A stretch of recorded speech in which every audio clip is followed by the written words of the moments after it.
हरे कृष्णा, राधे राधे। स्वागत है आपका कन्हैया स्टोरी की आध्यात्मिक यात्रा में। आज इस वीडियो में हम तीसरा सोमवार की व्रत कथा सुनेंगे, जो कि भाट और भाटिन की है। चैत्र मास के चारों सोमवार तीसरा सोमवार कहलाते हैं। इन सोमवारों को जगदीश जी के पट तथा बेतों की पूजा की जाती है। होली के बाद जो पहला सोमवार पड़ता है, उससे यह व्रत शुरू होता है और चैत्र मास की पूर्णमासी तक यह व्रत किया जाता है। चैत्र मास की पूर्णमासी तक जितने सोमवार पड़ते हैं वह सब चैत्र मास के सोमवार कहलाते हैं और इन पर तीसरा सोमवार की व्रत कथा सुनी जाती है, जो कि इस प्रकार से है। प्राचीन काल में एक गांव में भाट भाटिन का परिवार रहता था, जो कि बहुत ही निर्धन था। उनके दो लड़कियां थी, दोनों की शादी हो चुकी थी। एक गरीब घर में भी आई थी और एक अमीर घर में भी आई थी। एक दिन भाटिन इस बात को लेकर दुखी थी कि वह अपनी बेटी दामाद को घर पर खाने के लिए नहीं बुला सकती। तब भाट ने कहा कि तुम अपनी छोटी बेटी दामाद को खाने पर बुला लो, मैं कल बहुत सारी भिक्षा लेकर आऊंगा। भाटिन ने अपनी छोटी बेटी दामाद को खाने पर बुला लिया और भाट बहुत सारी भिक्षा लेकर आया। भाटिन ने स्वादिष्ट भोजन तैयार किया। भोजन बनाकर हाथ धोने के लिए जैसे ही बाहर गई, तब दोनों ने रसोई में जाकर देखा कि उनका सारा खाना गायब हो गया है। टोकरी में एक बड़ी रोटी और एक छोटी रोटी ही बची थी। वे बड़े दुखी हुए, फिर भी उन्होंने अधिक निराश न होकर बड़ी रोटी दामाद को और छोटी रोटी बेटी को दे दी। बेटी दामाद को विदा करके भाट ने निश्चय किया कि अब वह यहाँ नहीं रहेगा। जगन्नाथपुरी जाकर के भगवान जगन्नाथ जी से अपने निर्धन होने का कारण पूछेगा। अगले दिन भाट भाटिन को घर पर छोड़कर जगन्नाथ जी के दर्शन के लिए चल पड़ा। उसने रास्ते में देखा कि बहुत से लोग पेड़ों से पत्ते तोड़कर उनके दोने और पत्तल बना रहे हैं।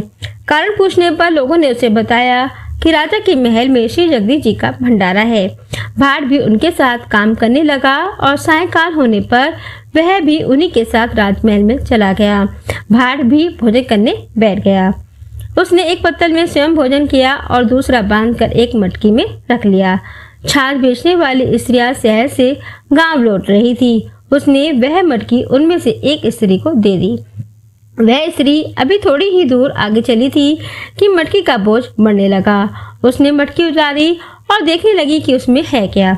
जो ही उसने अपना हाथ मटकी में डाला तो हाथ उसी में फंसकर रह गया। अंत में उसने श्री जगदीश जी का स्मरण करके कहा, भाट की सौगात भाट के यहाँ जाए, हमारा हाथ छूट जाए। इतना कहा ही था कि हाथ मटकी से निकलकर बाहर आ गया। घर पहुंचकर उस स्त्री ने अपनी सास से कहा कि इस मटकी में देखना मत, भाटिन को बुलाना और उसे दे देना। पर सास का शंकाशील हृदय न माना। जो ही उसने मटकी खोलकर देखी, उसमें हीरे पन्ने थे। सास के मन में बेईमानी आ गई।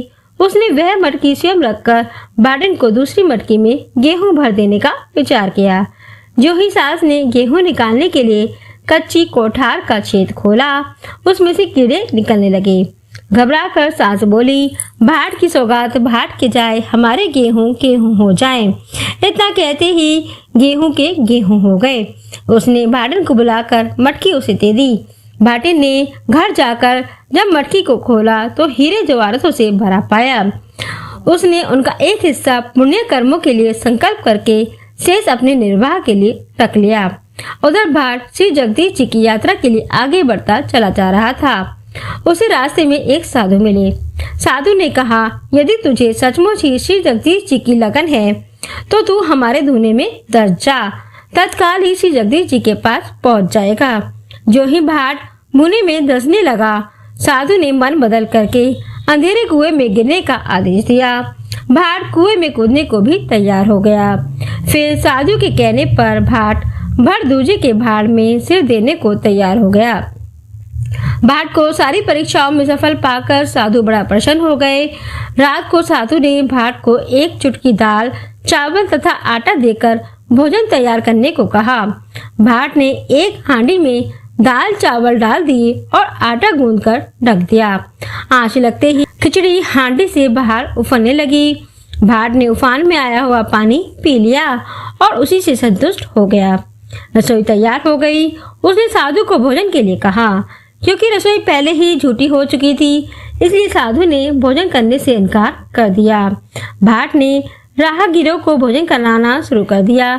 फिर भी भंडार में बहुत सा भोजन बच गया। तब भाट ने साधु से कहा, अब मैं समझ गया आप ही स्वामी जी हैं, क्योंकि ऐसी सिद्धि किसी और में नहीं है। मैं अल्पज्ञ हूँ और आप सर्वज्ञ हैं।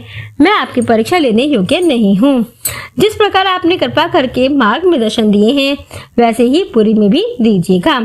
साधु बोला, जहाँ हम हैं वहीं पुरी भी है, ब्रह्म में न पड़, जो इच्छा हो मांग। भाट बोला, महाराज मैं बहुत गरीब हूँ, मुझे तो भर पेट भोजन भी नहीं मिलता, कृपया मेरी दरिद्रता दूर कीजिए। साधु ने कहा, पुरी के पास ही बेत की झाड़ी का वन है, तो उस झाड़ी में से 5 बेत तोड़ ला। भाट ने वैसा ही किया। बेत तोड़ते ही उसकी मुसक्के बन गई। यह देखकर साधु ने कहा, तू लालची है, तुझे असंतोष तो है ही, तेरी तृष्णा भी प्रबल है, इसी कारण तेरी दशा ऐसी हो रही है। तू इन बेतों को छोड़ने का संकल्प करके केवल 5 बेत लेकर चला जा। भाट ने वैसा ही किया। वह 5 बेत लेकर साधु के पास पहुंचा। साधु ने उसे पीतल की एक बटलोई देकर कहा, चैत्र मास के प्रत्येक सोमवार को इन बेतों की पूजा किया करना। 14 सोमवार को हमारे नाम पर भंडारा देना। ऐसा करने से इस बटलोई में 56 प्रकार के व्यंजन मिलेंगे। बटलोई लेकर प्रसन्नचित्त भाट घट की ओर लौटा।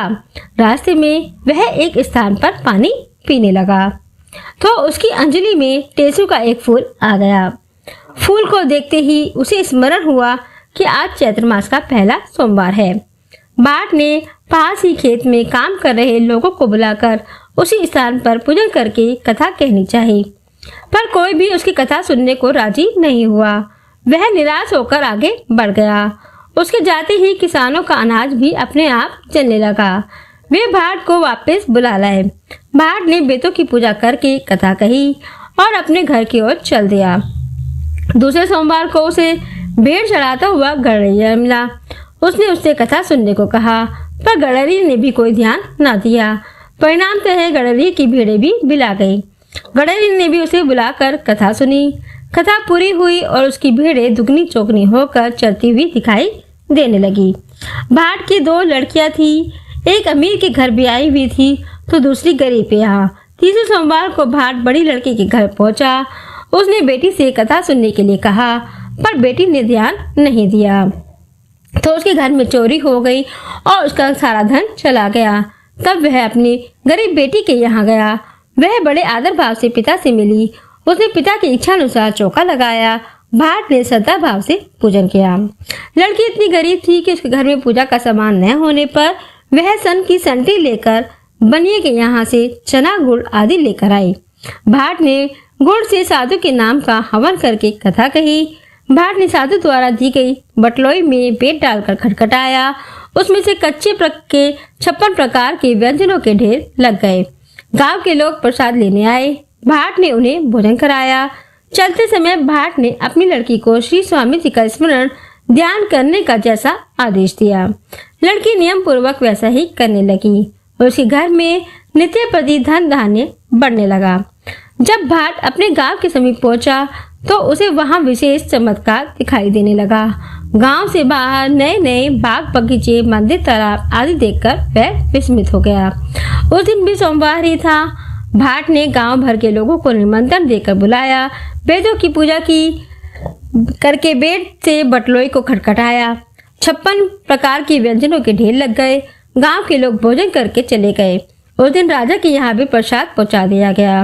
राजा को अपने नायक के द्वारा पहले ही भाट की बटलोई की करामात का पता चल चुका था। राजा ने किसी प्रकार से भाट की बटलोई को हड़पने की बात मंत्रियों से कही।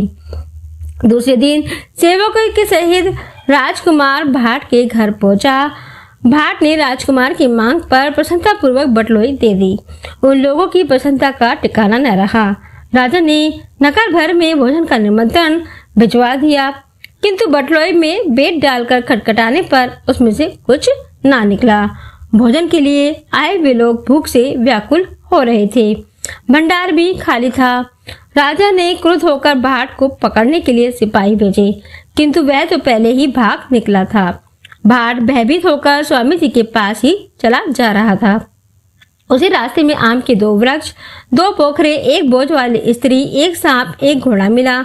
घोड़ा बाट से बोला, स्वामी जी से मेरा संदेश कहना कि मैं बहुत दिनों से सच समझकर घूम रहा हूँ, मुझ पर कोई भी सवारी नहीं करता है। भाट आगे बढ़ा तो उसे एक नदी, एक गाय तथा एक अर्ध बने मकान का मालिक मिला। वे सब दुखी थे। उन सबका संदेश लेता हुआ भाट जगदीशपुरी के समीप जा पहुंचा। वहां स्वामी जी ने उन्हें पुनः दर्शन दिए। उसने स्वामी जी को साष्टांग प्रणाम करके बटलोई तथा अपने बड़े बेटी दामाद की घटना तथा रास्ते में मिले राहगीरों की घटना कह सुनाई। स्वामी जी ने कहा कि राजा से बटलोई ले लो तथा अपने बेटी दामाद को कहानी सुना दो।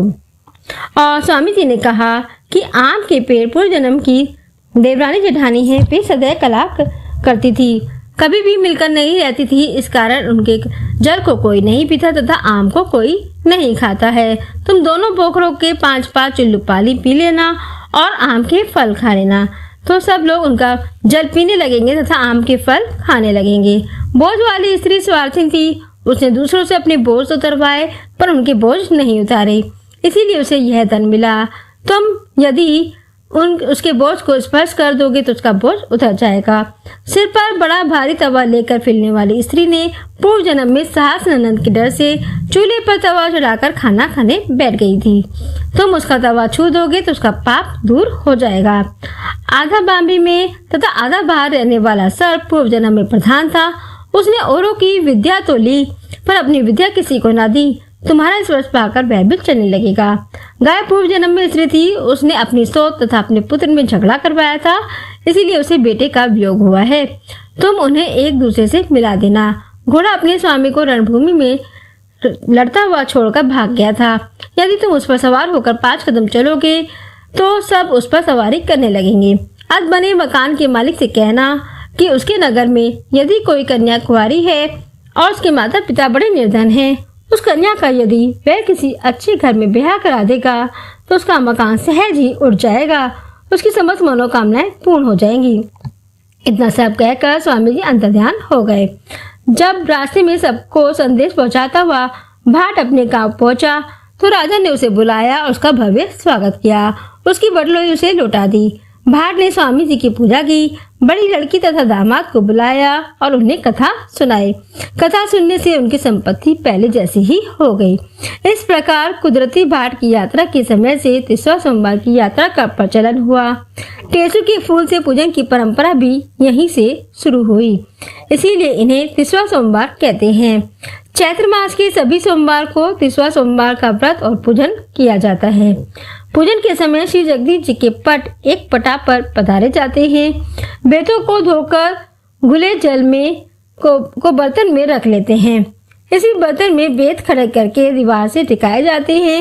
इन पट तथा बेतों को धूप दीप आदि से विधि पूर्वक पूजन किया जाता है।